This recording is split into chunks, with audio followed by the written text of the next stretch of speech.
教学清晨集合，游览车停在校门外头。你看见我带着小相机，问能不能借去用一用。我把背带交到你手中，还教你怎么调整焦距。你笑着说晚点帮我拍一张，我便偷偷整理了刘海。一路经过老街和山坡，你始终走在前面忙碌。我几次停下脚步等你，你却总朝另一处按下快门。镜头没有看向我，每一个都追着他走。他站在屋檐下，他靠着栏杆，连低头绑鞋带你都想保留。镜头没有看向我，我还以为你忘了承诺，直到回程你把相机还给我，说今天拍到了最想留下的所有。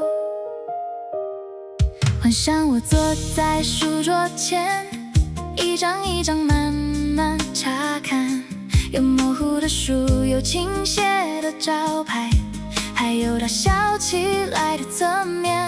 偶尔也拍进我的身影，却只在很远的角落。原来我以为共同的旅程，只是你靠近他的经过。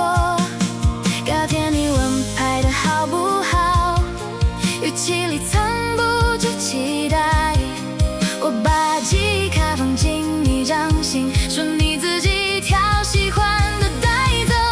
镜头没有看向我，每一个都追着他走。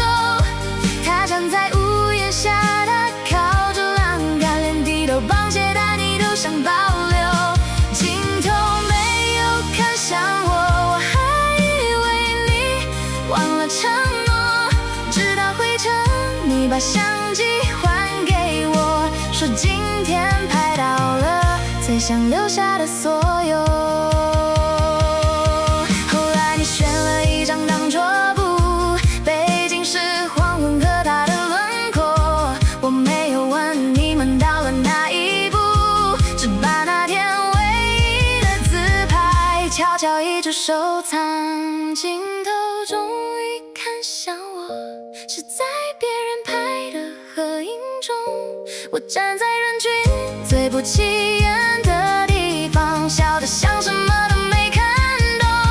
镜头终于看向我，可场景的人从来不是你。那天我带回好多沿途景色，却没有一张能证明你曾经注意过我。后来我仍然带着相机，只是再也不会为了谁站在原地。